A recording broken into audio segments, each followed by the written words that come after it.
सभी के पैरों के नीचे से जमीन निकल गई और ये क्या हुआ गुरुजी, तो मरे ही नहीं। उन्होंने पूछ ली माँ जी ने, गुरुजी आप तो मरे ही नहीं। गुरुजी ने कहा कैसी बातें कर रही है माता। मैं कहा जी नमस्कार, राम राम, हर हर महादेव, जय भोलेनाथ। आप सभी का स्वागत है आपके खुद के YouTube चैनल पर जिसका नाम है चाचा का रेडियो। अब कहोगे कि नितिन ना तो गाड़ी में ना स्टूडियो में और घर में भी यह अवस्था तुम्हारी कैसी सी है। तो अभी मैं सो के उठा था, मेरे दिमाग में जहन में एक बहुत बेहतरीन सी, एक मोटिवेशनल भी बोल सकते हैं, इंस्पिरेशनल भी बोल सकते हैं, कुछ भी बोल सकते हैं, बस एक कमाल की कहानी बोल सकते हैं जो कि मेरे दिमाग में आई। बहुत छोटी सी है और इससे सीखने को बड़ी बेहतरीन बात मिलने वाली है। थोड़ी सी हास्य भी है, तो अपने मन पर, अपने इमोशंस पर थोड़ा सा काबू रखें और मुझे ये मैसेज ना करें कि नितिन तुम कैसी बातें कर रहे हो। अरे मैं क्या, वो तो गुरुजी बात कर रहे हैं, ध्यान से सुनिएगा। और थोड़ी बहुत जो आवाज़ें आएंगी ना उसे हम मैनेज करेंगे, ठीक है, क्योंकि मैं खुद तो कोशिश कर सकता हूँ कि इधर उधर कोई आवाज़ ना आए, लेकिन जो बाहर की आवाज़ें हैं उन्हें हम कैसे रोकेंगे, क्योंकि घर ग्राउंड के सामने दरवाज़ा खुला हुआ है, बच्चे खेल रहे हैं और सब उनका अपना काम है, हमारा अपना चल रहा है। होता क्या है कि एक बार की बात है कि ये गुरुजी के आश्रम में एक लड़का आया करता था जिसकी उम्र तकरीबन 12-13 साल हुआ करती थी और वो डेली आता था, स्कूल जा रहा है उससे पहले आता था और सुबह सुबह 4-5 बजे 6 बजे आकर गुरुजी से आशीर्वाद लेता था, ईश्वर की भक्ति करता था। और जो मतलब आश्रम में काम होते हैं, कभी साफ़ सफाई कर दी, कभी भंडारे में थोड़ी सी मदद कर दी, लोगों को बांटने में, वितरण में थोड़ी सी मदद कर दी, मतलब ऐसा वो काम करता था। और उसका मन जो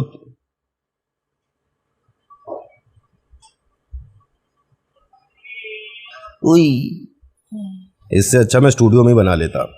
ये क्या बेचता है मुझे आज तक नहीं समझ आया।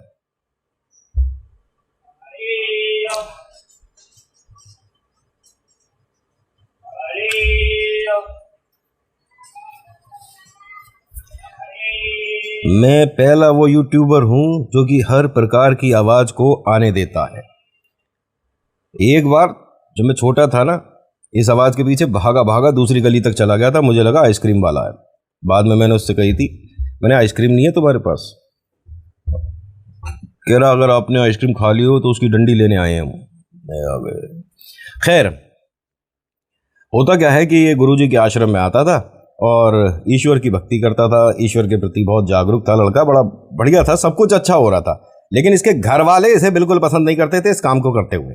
अरे क्यों जाता है मंदिर, है काम मिलेगा तेरे को जाके मंदिर में, है ईश्वर की भक्ति, ईश्वर की भक्ति क्या है ईश्वर की भक्ति, ठीक है कभी कभी जय कर लेते हैं, उसमें कोई बड़ी बात नहीं है, लेकिन तो डेली पहुंच जाता है। लेकिन घर वालों की बातों का ज़्यादा इस पर कोई फ़र्क नहीं पड़ रहा था। उसे बस ये था कि मुझे पूजा पाठ करना है, अच्छा लगता है, मुझे आश्रम की सेवा करना अच्छा लगता है, मुझे जो गुरुजी सिखाते बताते हैं वो बातें अच्छी लगती हैं, सुनने में क्या दिक्कत है। तो घर वालों ने कहा कि पढ़ाई पर ध्यान दे, इसे फ़ोन को कहाँ टिकाऊँ मुझे समझ नहीं आ रही है, कहाँ टिकाऊँ इसे, यहाँ रख दूँ? नहीं, यहाँ रखने पे आप, खैर आवाज़ साफ आनी चाहिए, हम चाहे वीडियो में आए ना आए, ठीक है। अब होता क्या है कि घर वालों ने बहुत कहा लेकिन ये रुका नहीं। लड़का जब 12 साल का हुआ, 13 साल का हुआ, मंदिर आश्रम आता रहता था, गुरुजी से बातें सीखता रहता था। एक बार गुरुजी ने कहा कि जो जीवन का सार है ना, वो तेरे को ज़रूर एक ऐसा वक्त आएगा जो कि समझ आ जाएगा। उसने कहा मैं समझा नहीं। कह रहे देखो, दो रास्ते होते हैं, दो रोड होती है। एक वो रोड होती है जो कि गृहस्थ जीवन से जाती है, जिसे हम कहते हैं कि जो मार्केट से रोड जा रही है, और दूसरी ईश्वर के भक्ति में जो लीन होते हैं उनके लिए रोड होती है, जिसे हाईवे कह देते हैं, ठीक है। हाईवे से निकल गए तो आप वहाँ भीड़ भड़ाका थोड़ा कम ही होता है ना। जो ईश्वर को मानते हैं वो थोड़ा से कम ही होते हैं, जो नहीं मानते, जो गृहस्थ जीवन में जिन्हें पैसा पैसा पैसा ये वो फलाना ढिकाना सारी चीज़ें चाहिए, वो बाज़ार की जो मार्केट है मतलब उस वाली रोड से जाते हैं। इसने कहा गुरुजी मुझे कुछ बात समझ आ रही है, कुछ नहीं समझ आ रही है, मतलब सिर पे से निकल रही है। गुरुजी ने कहा वक्त आएगा सब कुछ समझ आ जाएगा। चलो भाई, ये बात यहाँ तक तो ठीक है। उसके बाद क्या होता है, धीरे धीरे धीरे धीरे जैसे ही बड़ा हुआ, उसके बाद इसकी उम्र हुई करीब 22 साल। आश्रम में तकरीबन 1 हफ्ते नहीं आया, कोई पूजा पाठ नहीं, मंदिर भी नहीं आया। जब आया तो बड़ा मुस्कुराता हुआ आ रहा। गुरुजी कह रहे अरे क्या बात है, मतलब बड़ी चेहरे पर मुस्कुराहट है, बहुत अच्छी बात है, लेकिन कहाँ थे तुम 1 हफ्ते से, आए क्यों नहीं? गुरुजी वो मेरी सगाई हो गई। गुरुजी ने कहा गया तू आश्रम से? फिर तो मतलब कह रहे नहीं कोई बात नहीं, गया तू आश्रम से, और अच्छा ही है, सगाई हो गई, अच्छी बात है। ये भी जीवन का एक सत्य है जो कि ज़रूरी है। इंसान को बहुत सारे ऐसे दायित्व हैं जिनकी पूर्ति करनी पड़ती है। कोई बात नहीं बेटा। अब ये भाई साहब मंदिर आ रहे थे, मतलब आश्रम आ रहे थे, ईश्वर की भक्ति थोड़ी थोड़ी सी कट रही थी, थोड़ा मतलब ठीक है कर रहे हैं, लेकिन आ जाते। अब ये कुछ समय बाद भाई साहब 1.5-2 महीने के लिए आश्रम आया ही नहीं। जब आया तो गुरुजी ने पूछा कि अब कहाँ चला गया? तो 2 महीने बाद आ रहा है। गुरुजी मेरा ब्याह हो गया। गुरुजी ने कहा फो, फिर तो इसका मतलब तू माँ बाप से भी गया है, इसका क्या मतलब हुआ? गुरुजी ने कहा बताएंगे, सही वक्त आएगा तो सब कुछ बताएंगे कि तू पहले आश्रम और मेरे से गया, उसके बाद अब माँ बाप से भी गया। ठीक है जी। अब धीरे धीरे समय बीत रहा है, आश्रम आना पहले ही कम हो गया था, कभी आ रहा है कभी नहीं आ रहा। ओ भाई साहब, अब तो ये 1.5-2 साल ही नहीं आया। जब आया तो गुरुजी ने पूछा, अरे तुम वही हो ना जो पहले आते थे? हाँ हाँ गुरुजी मैं वही हूँ। अब तो तुम 2 साल बाद आए हो, क्या सब कुछ ठीक है बेटा? हाँ सब कुछ ठीक है, मैं पिता बन गया। कह रहा फिर तो ठीक है, अब तू अपने आप से भी गया। तो गुरुजी इसका क्या मतलब है? कह रहे बस वक्त आने पर बता देंगे, सिखा देंगे, और हम तेरे को इसका प्रमाण देंगे। जब जरूरत आएगी, जब वक्त आएगा तो जरूर बताएंगे कि हमारी इन तीनों बातों का क्या मतलब हुआ। 1 दिन बीता, 2 दिन बीता, इसके मन में उत्सुकता बढ़ गई कि गुरुजी ने ऐसे कैसे कह दी, जो कही है इसका मतलब क्या हुआ? हमें तो कछु ना समझ आई। और समझ नहीं आती ना कोई बात तो वैसे एक चीज और है, बहुत से लोग कहते हैं मतलब कि हमारा वो मतलब नहीं था, लेकिन होता सबका वही मतलब है। समझ रहे हो? तो ऐसे में गुरुजी के उनने के पैर पकड़ लिए और कह रहा कि मैं अब चिपटा ही रहूंगा, मैं छोड़ूंगा नहीं तुम्हारे को जब तक बताओगे नहीं इन तीनों बातों का मतलब क्या होगा। गुरुजी ने कहा देख ऐसा है, जिद्दी पकोड़ा बनने की जरूरत तो है नहीं, जो मैं कह रहा हूँ, जो सुना रहा हूँ, जो समझा रहा हूँ, उस बातों को ग्रहण करो। ईश्वर के प्रति आस्था रखने में तुम सभी को क्या समस्या होती है मुझे नहीं समझ आती। कितना वक्त मिलता है पूरे दिन में अपने लिए, अपने परिवार के लिए, उसमें से सिर्फ और सिर्फ 10 मिनट भी अगर तुम ईश्वर के प्रति लगाते हो तो आने वाले 10 साल तुम्हारे बेहतरीन हो जाते हैं। लेकिन कोई सुनता ही नहीं, कोई मानता ही नहीं। अब धीरे धीरे आश्रम में, धीरे धीरे मंदिर में भीड़ कम होती जा रही है, सब लोग व्यस्त होते जा रहे हैं। और जब कोई समस्या आती है, कोई बाधा आती है, कोई ऐसी बड़ी विपदा आ जाती है, प्रॉब्लम आ जाती है, तो फिर याद आते हैं गुरुजी और याद आते हैं भगवान जी। क्यों? क्या आप अच्छे समय में ईश्वर को याद नहीं कर सकते? नहीं, वो बात ठीक है, हम याद करते हैं, लेकिन मुझे बताओ उन तीनों बातों का मतलब क्या था? गुरुजी ने करे बिल्कुल, क्या ही बोलूं तेरे को, चल एक काम कर, जमीन से खड़ा हो जा, सामने बैठ, बताता हूँ तीनों बातों का मतलब। उन्होंने कहा ठीक है गुरुजी, आज तो मैं सुन के ही जाऊंगा। कह रहा पहली बात तो ये कि जब तू सगाई करा उसके बाद आश्रम से गया, इसका मतलब ये है कि अब तेरी जो अलग जिंदगी है वो शुरू होने वाली है। जो 2 रास्ते होते हैं, जो 2 रोड थी, एक वो हाईवे वाली जिस पर से हम ईश्वर की भक्ति करते हुए निकलते हैं, दूसरा वो जो कि हम संसार के दायित्वों की पूर्ति करते हुए निकलते हैं। तो दूसरी तरफ निकल गया, इसलिए तू अब आश्रम से गया। दूसरा, जब तेरा ब्याह हुआ तो तुझे मैंने ये बोला था कि अब तू माँ बाप से गया, क्योंकि अब तेरी धर्मपत्नी आ चुकी है, उसके प्रति तेरे दायित्व की जो पूर्ति है तुझे वो करनी है, उसका देखभाल करना है, ख्याल करना है। तो माता पिता पर कम, धर्मपत्नी पर ज़्यादा ध्यान जाएगा, ये एक सच्चाई है, वास्तविकता है। और तीसरा, जब तेरे बच्चे हो गए, मैंने कहा कि अब तू अपने आप से भी गया, तो अब तेरे को अपने लिए एक कमीज़ खरीदनी होगी, तेरे को तेरे बच्चे के लिए भी एक कमीज़ खरीदनी होगी। तो अपनी नहीं, पहले बच्चे की कमीज़ खरीदेगा। बोल सच है? उसने कहा हाँ बात तो ठीक है, और वैसे मेरे घर वाले मुझे बहुत प्यार करते हैं। हाँ ठीक है, हम सब ईश्वर की भक्ति थोड़ा कम करते हैं। उन्होंने कहा नहीं, तुझे लगता है कि तेरे से बहुत ज़्यादा प्यार करते हैं, तो इसका भी एक प्रमाण दिया जा सकता है गुरुजी, मेरी परवाह करते हैं, धर्मपत्नी इतना मेरा प्यार करती है, मुझे ख्याल करती है, और माँ बाप का तो मैं आंखों का तारा हूँ, बच्चों के लिए मैं ये हूँ। उन्होंने कहा सारी बातें ठीक है, कल सुबह 9 बजे सारी गलतफहमी दूर कर दूंगा। बोल कहे हाँ या ना? ने कहा कैसी गलतफहमी? मतलब मेरे घर वाले मुझे प्यार नहीं करते? अरे करते हैं, मैं मना नहीं कर रहा, और करना भी चाहिए, लेकिन कितना वो अभी दिख जाएगा कल सुबह 9 बजे। बोल आऊं?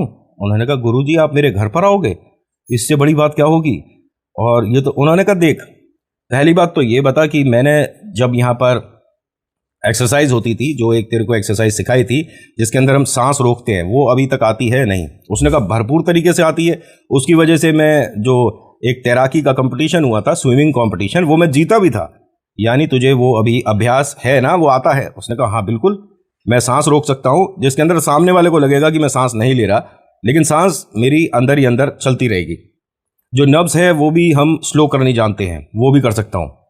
उन्होंने कहा ठीक है, कल सुबह 9 बजे सांस रोक के पड़ जाइयो, और फिर मैं बताऊंगा क्या होगा। उन्होंने कहा लेकिन मेरा कल दफ्तर है। उन्होंने कहा या तो दफ्तर देख ले, या जो मैं बता रहा हूँ वो देख ले। ठीक है, कल दफ्तर की छुट्टी करूंगा। गुरुजी ये बात मुझे सिखाओ, समझाओ, बताओ, और देखता हूं कि 9 बजे आप कैसे प्रमाण देते हो कि सांसारिक खुशियां और ईश्वर के प्रति भक्ति में क्या फर्क है। ठीक है जी। सुबह 9 बजे इसने सांस रोकी, जमीन पे धड़ाम से गिरा, और सभी को ये लगा कि भाई साहब ये तो गड़बड़ हो गई, ये तो स्वर्ग से धार गया। बहुत सारे डॉक्टर आए, चेकअप हुआ, अड़ोसी पड़ोसी आए, रोआ राट मच गया। अब तो अड़ोस पड़ोस में हर जगह ये खबर पहुंच गई कि भाई वो लड़का ऐसे ऐसे था, और ना जाने कैसे क्या हुआ, वो अब नहीं रहा। घर में सभी लोग परेशान, सभी लोग रो रहे हैं, अड़ोसी पड़ोसी आ चुके हैं, रिश्तेदार आ चुके हैं। ऐसे में गुरुजी भी आए। गुरुजी ने आकर देखा, पूछा कि क्या हुआ, कैसे हुआ। तो सभी ने बताया कि गुरुजी न जाने क्या हुआ, खा रहा था, खाना खा के जैसे ही उठा है, फिर उसके बाद एकदम से धड़ाम से गिरा और ज़मीन पर मूर्छित पड़ा है। इसका कुछ देखिए क्या क्या हो गया ऐसे। तो गुरुजी ने कहा उसे देखकर कि ठीक तो हो सकता है ये। गुरुजी ने जैसे ही बोला ना ठीक तो हो सकता है, तो वहाँ कुछ डॉक्टर भी खड़े थे। उन्होंने कहा था कि ये मूर्खता वाली बात है, ये लड़का नहीं रहा, स्वर्ग सिधार चुका है।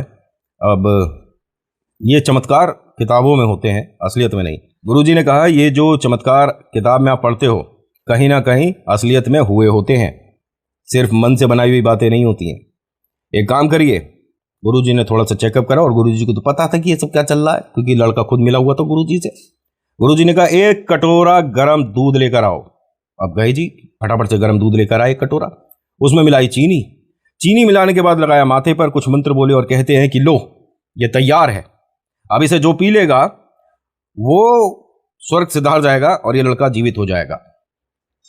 अब सबने एक दूसरे की शक्ल देखी कि बात तो सुनने में बहुत बेहतरीन लग रही है, लेकिन पिएगा कौन है?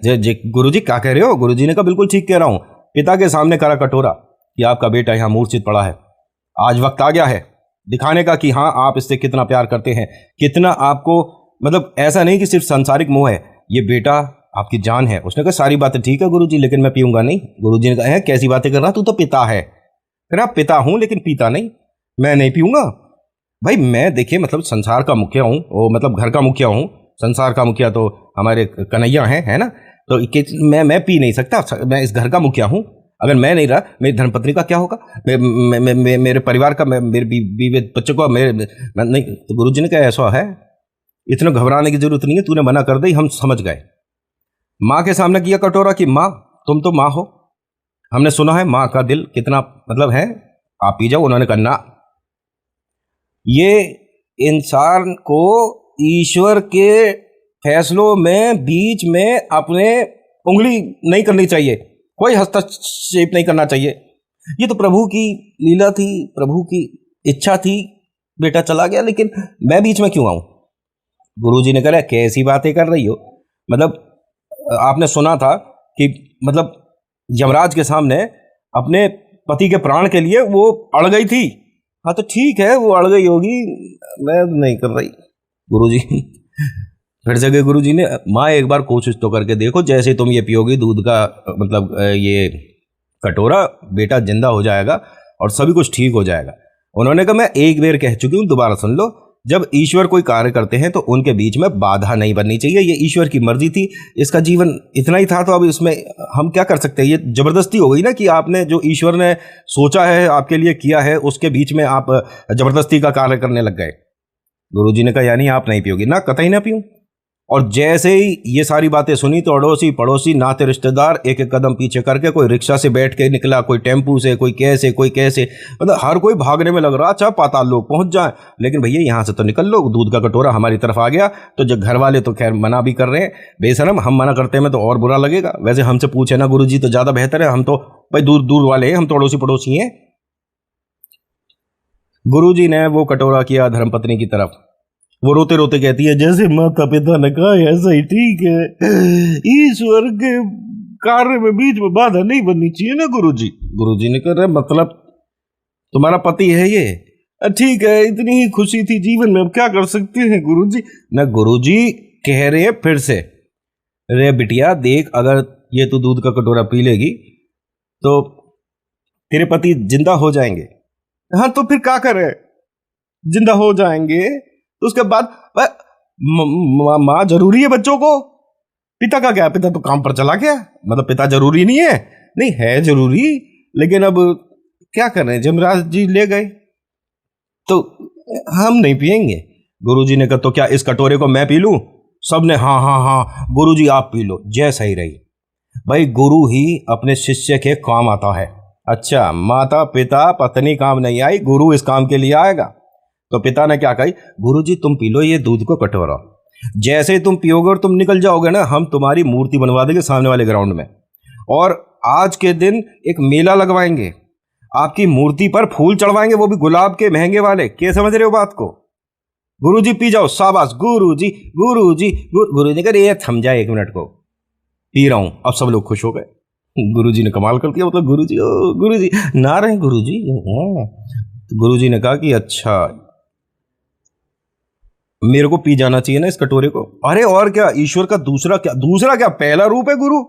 गुरु गोविंद दो घड़े काके लागू ने शांत हो जाएगा, हमें पता है वाला। तो गुरुजी पी रहे हो? हाँ पी रहा हूं। मैं सोच रहा हूं कि आधा आधा हम सब पी नहीं नहीं गुरुजी आधा क्या, पूरा पियो आप। 1 कटोरा पे आधे में क्या ही होगा, आप पूरा पियो। कह रहे मैं स्वाद के लिए पी रहा हूं इसे, शर्म तो आती नहीं है ना कहते में। न गुरुजी देखिए समय निकला जा रहा है। गुरुजी ने कहा समय से ही निकल जाऊंगा मैं तो, समय निकला जा रहा है, 2 मिनट रुक जाओ, 1 मिनट पी रहा हूं। उन्होंने थोड़ी चम्मच घुमाई, माथे पे लगाया और उसको पी गए।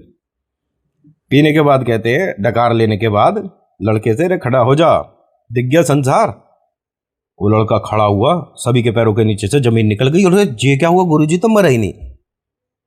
उन्होंने पूछ ली माँ जी ने, गुरुजी आप तो मरे ही नहीं। गुरुजी ने कहा कैसी बातें कर रही है माता, तुम्हारा लड़का जीवित हो गया, जिंदा हो गया, उसकी तरफ देखो, खुशियां मनाओ, उसको गले लगाओ, पुचकारो।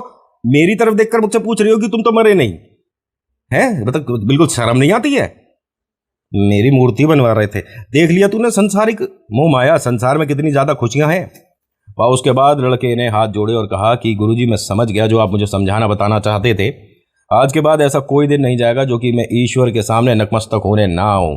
ईश्वर की भक्ति, ईश्वर की पूजा सबसे पहले है, उसके बाद सारे काम जो है घर के, बाहर के, ऑफिस के, दफ्तर, कोई भी, वो सारे काम उसके बाद है।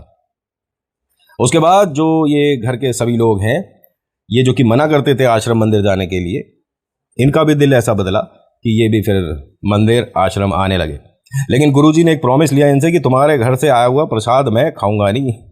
गुरुजी के मन में हल्का सा डर बैठ गया ना जाने क्या, क्योंकि ये तो सारे चाह रहे थे गुरुजी गुरुजी गुरुजी।